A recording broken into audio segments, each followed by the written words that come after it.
We love to share tips, information, and videos that you have sent us. Let's take a look at one of your recommendations. Today we spotlight a Buddhist temple at Mount Mitoku in central Tottori Prefecture. The Japanese since ancient times have believed that the mountains were the homes of the dead, the spirits, and the deities. This gave rise to a unique sect called Shugendo, which basically started in the 7th century. It's a blend of Buddhism, Taoism, and Shinto combined with mountain worship. Richard, who's a specialist that lives in the area and also our guide, has visited the temple 150 times. Here we are outside of the main hall of the temple complex here, and I'd like to introduce you to my good friend and the priest here, Mr. Yoneda.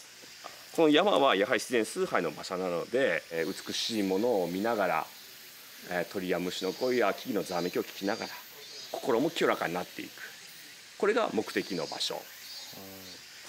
So as we enter through this gate, we'll be entering from the human world into the spirit world.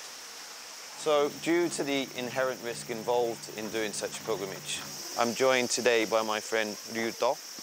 This is because it's actually forbidden to do the pilgrimage by yourself. So although Mount Mitoku is considered a Buddhist site now, originally it was a place for Shugendo worship.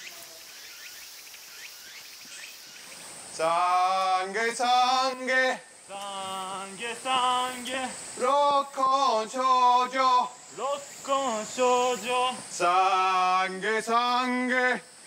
So the reason we chant this mantra as we make a Shugendo pilgrimage is that it acts as part of the purification process. So in this case we're purifying the tongue and the mouth.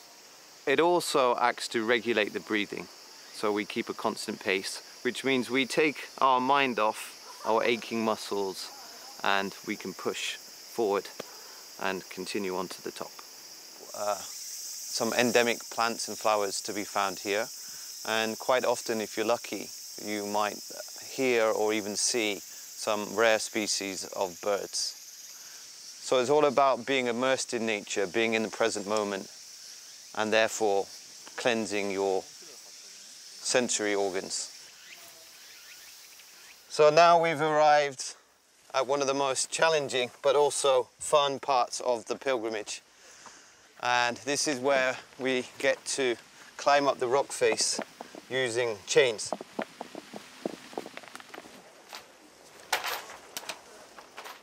So now we've arrived at one of the most important temples along the route, Monjudo, and it's also one of the highlights of the journey, and you'll soon see why.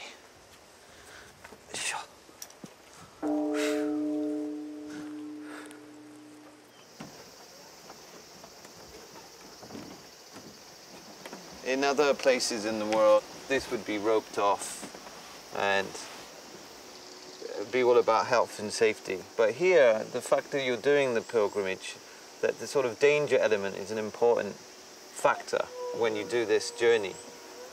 So this gives you the sense of freedom. I love it.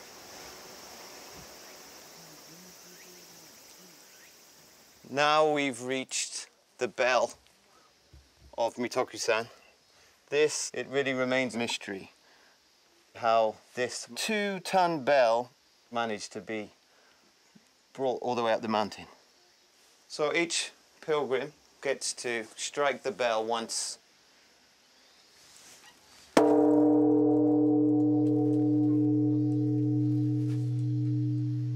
And it also serves the function of announcing our presence to the gods, because not far ahead now is the end point, which is Nagare-do temple. Wow. Whew.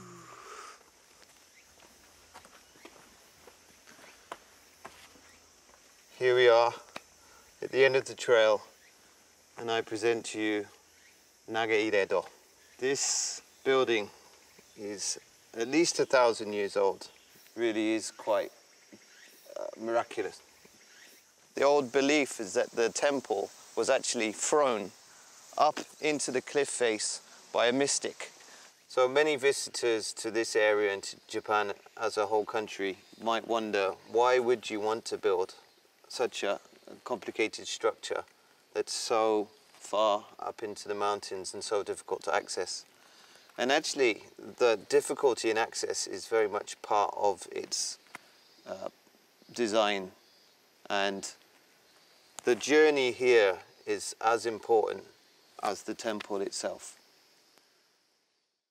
Right, they say that the journey takes about an hour and a half to 2 hours normally if you go Back and forth. yeah.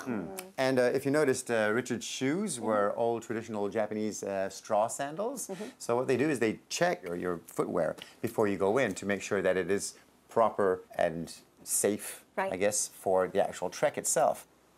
We always look forward to your recommendations and experiences and seeing your photos and videos on social media. Don't forget to use the JTrip hashtag. And catch us with Absorbing Trips next time.